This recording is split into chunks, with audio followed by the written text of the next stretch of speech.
आज के synoptic systems की बात करें तो एक तो हमारा मिडिल ट्रोपोस्फेरिक लेवल्स में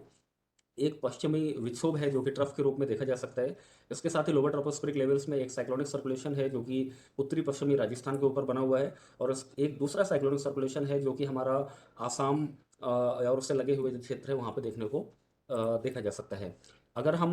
वेदर की बात करें तो हमारा जो cyclonic circulation lower tropospheric levels में दक्षिणी आसाम और उसके आसपास के क्षेत्रों में है, उसके चलते हमें कुछ एक सब Himalayan West Bengal and Sikkim और जो उत्तरी पूर्वी भारत है उसके कुछ एक स्थानों पे हमें अगले 2 दिनों तक एकाध स्थानों पे हल्की बारिश, थंडर स्टॉर्म, लाइटनिंग एक्टिविटी देखने को मिलेगी। और वहीं पे न उत्तरी पूर्वी भारत और सिक्किम के क्षेत्रों में हमें 15, 16 और 17 मार्च को अनेक स्थानों पे हल्की से मध्यम वर्षा देखने को मिलेगी। और कुछ एक स्थानों पे थंडर स्टॉर्म एक्टिविटी, लाइटनिंग और गस्टी विंड जिसकी स्पीड लगभग 30 से 40 किलोमीटर प्रति घंटे होगी देखने को मिलेगी। और वहीं पे उत्तरी पूर्वी भारत में हमें 15 मार्च को एकाध स्थानों पे ओलावृष्टि भी देखने को मिलेगी और अरुणाचल प्रदेश में 15 मार्च को हमें भारी वर्षा भी देखने को मिल सकती है। अगर हम उत्तरी पश्चिमी भारत की बात करें तो हमारा जो अभी पश्चिमी विक्षोभ है जो कि एक ट्रफ के रूप में है और जो एक साइक्लोनिक सर्कुलेशन है राजस्थान के ऊपर, जिसके चलते हमें जम्मू कश्मीर, हिमाचल प्रदेश और उत्तराखंड में अगले 3 दिनों तक कुछ एक स्थानों पे हल्की वर्षा देखने को मिलेगी, थंडर स्टॉर्म और लाइटनिंग एक्टिविटी भी देखने को मिलेगी। वहीं पे उससे लगा हुआ जो पंजाब और हरियाणा का क्षेत्र है और राजस्थान का जो उत्तरी हिस्सा है वहाँ पे हमें अगले 24 घंटों तक एकाध स्थानों पर हल्की वर्षा देखने को मिल सकती है। और अगर हम उत्तर प्रदेश की बात करें तो हमें अगले 2 दिनों तक एकाध स्थानों पर हल्की वर्षा देखने को मिलेगी। और उत्तराखंड में अगले 24 घंटे में हमें एकाध स्थानों पर ओलावृष्टि भी देखने को मिल सकती है। और इसके साथ 15 मार्च से लेकर के 17 मार्च की अगर हम बात करें तो हमारा जो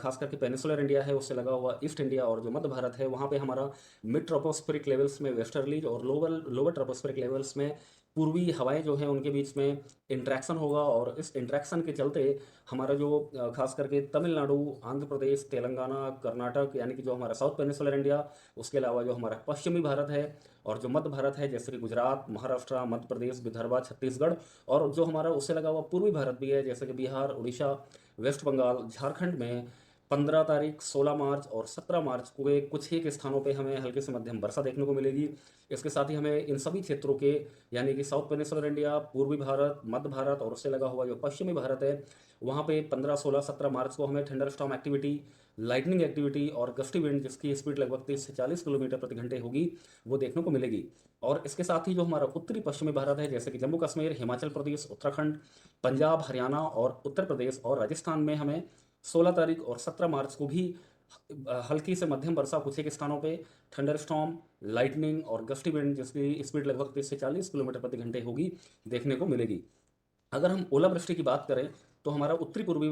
मध्य प्रदेश में, विदर्भा में, छत्तीसगढ़ और तेलंगाना के कुछ एक स्थानों पे 16 तारीख और 17 तारीख को हमें ओलावृष्टि देखने को मिलेगी। मध्य महाराष्ट्र में हमें 15 मार्च और 16 मार्च को भी ओलावृष्टि देखने को मिलेगी। मराठवाड़ा में हमें 16 मार्च को ओलावृष्टि देखने को मिलेगी। और अगर हम उत्तरी पश्चिमी भारत की बात करें तो हमें हिमाचल प्रदेश, उत्तराखंड, हरियाणा और पश्चिमी उत्तर प्रदेश और पूर्वी राजस्थान के भी कुछ एक स्थानों में 17 मार्च को ओलावृष्टि देखने को मिलेगी। अगर हम कलर कोडेड ग्राफिकल फॉर्म में वार्निंग को देखें तो आज के लिए यानी 13 मार्च के लिए हमने उत्तरी पूर्वी भारत में और उत्तरी पश्चिमी भारत के कुछ एक स्थानों पर येलो कलर वार्निंग दिया है क्योंकि वहाँ पे हमें थंडर स्टॉर्म और लाइटनिंग एक्टिविटी देखने को मिल सकती है। कल यानी कि 14 मार्च के लिए हमने उत्तरी पूर्वी भारत और गुजरात स्टेट और कोंकण गोवा में भी हमने येलो कलर वार्निंग दिया है क्योंकि इन सभी क्षेत्रों में हमें थंडर स्टॉर्म और लाइटनिंग एक्टिविटी देखने को मिलेगी। अगर हम 15 मार्च की बात करें तो हमने जैसा कि देखा कि हमारा 15 मार्च से मिड ट्रोपोस्फेरिक लेवल्स में पश्चिमी हवाएं होंगी और लोअर ट्रोपोस्फेरिक लेवल्स में पूर्वी हवाएं होंगी जिसके बीच में इंट्रैक्शन होगा। और इस इंट्रैक्शन के चलते 15 मार्च से हमारा पूर्वी भारत उससे लगा हुआ मध्य भारत और पश्चिमी भारत में एक अच्छा खासा वेदर एक्टिविटी हमें देखने को मिलेगा जिसके चलते हमने पूर्वी भारत उससे लगा हुआ मध्य भारत और पश्चिमी भारत में हमने येलो कलर का वार्निंग दिया है। और साथ ही उत्तर पूर्वी भारत में हमने ऑरेंज कलर का वार्निंग दिया है क्योंकि वहाँ पे हमें 15 मार्च को ओलावृष्टि देखने को मिलेगी। और ये जो इंट्रैक्शन है जिसके चलते जो वेदर एक्टिविटी हो रही है वो हमारे 16 मार्च से लेकर के 17 मार्च को लगभग भारत के अनेक स्थानों में देखने को मिलेगी, जिसके चल के हमने भारत के अनेक स्थानों में येलो कलर का वार्निंग दिया हुआ है। सिर्फ पंजाब, हरियाणा, हिमाचल प्रदेश, उत्तराखंड और पूर्वी उत्तर प्रदेश के को छोड़ करके और पश्चिमी जो हमारा तट है वहाँ को छोड़ करके भारत के लगभग लगभग सभी हिस्सों में हमें कहीं ना कहीं